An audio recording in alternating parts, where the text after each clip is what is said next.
आलता पालता फोन. शिवसेना पक्ष म्हणून किती जागा लढतोय, महायुती असणार आहे का, पक्षाची काय भूमिका आहे? तर बघा, आज नगर परिषद सार्वत्रिक निवडणूक 2025च्या अनुषंगानं आज उमेदवारी अर्ज मागे घेण्याचा शेवटचा दिवस होता आणि आमचे शिवसेना पक्षाचे धाराशिवचे पालकमंत्री माननीय प्रतापजी सरनाईक साहेब आणि भारतीय जनता पार्टीचे इथले आमदार भाजपचे नेते राणा जगदीश पाटील यांनी युतीबाबतची बोलणी केली.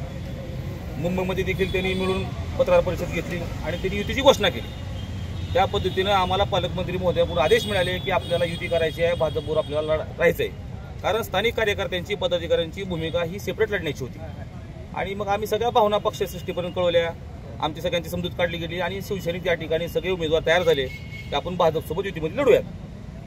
हे सगळं झालं असताना नगराध्यक्षपदाची जागा ही भाजपच्या वाटणीला गेली असं आम्हाला सांगितलं गेलं. त्या देखील आम्ही तयार झालो, कारण 2016 साली ही जागा शिवसेनेकडे होती.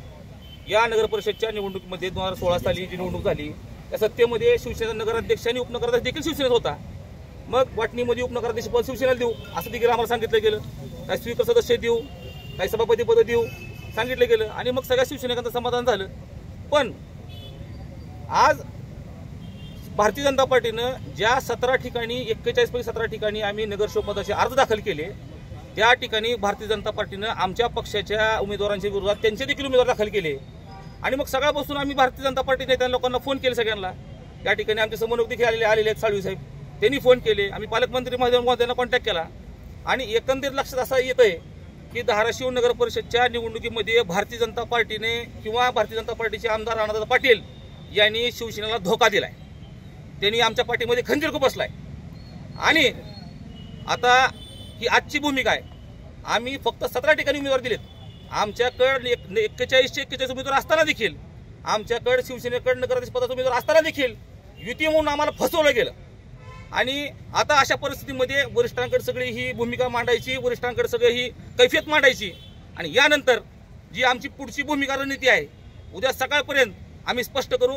पण या ठिकाणी ठामपणाने सांगतो की भारतीय जनता पार्टीने आम्हाला या ठिकाणी धोका दिलेला आहे. जिल्ह्यात 8 नगर भारतीय जनता पार्टीला विचारत न घेता आपण 19 जागेची जी आहे ती फॉर्म भरले दिले असं भारतीय जनता पार्टीकडून सांगण्यात येतं. वस्तुस्थिती नेमकी काय? जर असं असतं पत्रकार बंधू, असं असतं तर नगराध्यक्ष पदाला आम्ही उमेदवारी दाखल केला असता ना. जर आम्हाला जर त्यांनी त्या पद्धतीने सांगितलं असतं, त्यांची आमची बोलणी प्रॉपर झालेली आहे आणि जर आम्हाला त्यांची युती करायची नसती तर आमच्याकडे 41 उमेदवार होते, आमच्याकडे नगराध्यक्ष पदाचा उमेदवार देखील होता. आणि असं असताना देखील आम्ही नगराध्यक्ष पदाची भूमिका सगळ्याला समजूत काढून, कारण एकही शिवसैनिक उमेदवार या ठिकाणी मागे घेण्यास तयार होता, कसं बसं समजावून सांगून आम्ही ती माघारी घेतली आणि आता आमच्या ठिकाणी उमेदवार दिलेत. आणि पुन्हा बोलणी काय, हास्यास्पद बोलणी, 2 जागा देऊ, 4 जागा देऊ, 2 जागा 4 जागा तुम्हाला घ्या, आमच्यातर्फे सप्रेम भेट. आता तुमच्या विरोधात आमची लढाई आहे. पण एवढं 100% की भारतीय जनता पार्टीने आमचा घात केला, आमचा त्यांनी धोका दिला. त्याने आम्हाला गाफील ठेवण्यामध्ये तुमच्याच पक्षातले काही नेते किंवा काही पदाधिकारी सहभागी होते? बघा, असं म्हणता येणार नाही. या ठिकाणी भारतीय जनता पार्टीच्या प्रमुख पदाधिकाऱ्यांनी आमच्या लोकांना फसवलं. त्यांनी आजपर्यंत देखील आम्हाला फॉर्म काढून घेऊ, 10 जागा देऊ, 12 जागा देऊ, 8 देऊ अशी बोलणी खेळवत ठेवलं आम्हाला. कारण त्यांनी सगळा प्री प्लॅन करून आम्हाला फसवायचा प्लॅनिंग केला होता. म्हणून माझा भारतीय जनता पार्टीच्या आमदारावर आरोप आहे, त्यांनी आमची फसवणूक केली, त्यांनी आम्हाला धोका दिलाय. म्हणून आता इथून पुढची लढाई त्यांची आमची भाजपच्या विरोधात असेल. नगराध्यक्ष पदाच्या सगळी आम्ही वरच्या वरिष्ठांना मांडून ही भूमिका उद्या स्पष्ट करू. आजपर्यंत फक्त धोका दिलेत पर्यंतची भूमिका आहे. पुढची रणनीती, पुढची राजकीय आमची जी समीकरण असणार आहेत ते सगळ्या पक्षांची मोठी बैठक बोलून वरिष्ठांची चर्चा करून पुढची भूमिका उद्या आपल्या पुढे मांडू. जिल्ह्यातल्या 8 नगर परिषदेमध्ये भाजप शिवसेनेचं नातं नेमकं कसं आहे? आता धाराशिववरून तर बघा, धोक्याचं नातं आहे. भाजपनं आम्हाला धोक्याचं नातं दिले. शिवसेनेच्या चिन्हावर किती नगरसेवक? 17 ठिकाणी आम्हाला सांगितलं गेलं तुम्ही 17 ठिकाणी फॉर्म भरा. पक्षाकडनं आम्हाला 17 ठिकाणीच फक्त मी फॉर्म दिले गेले, तेवढे आम्ही भरले. 41 उमेदवार असताना देखील, नगराध्यक्ष उमेदवार आमच्याकडे 10 असताना देखील ही युती म्हणून आम्ही केलं. बदल्यात आम्हाला काय धोका दिला आम्हाला भाजप.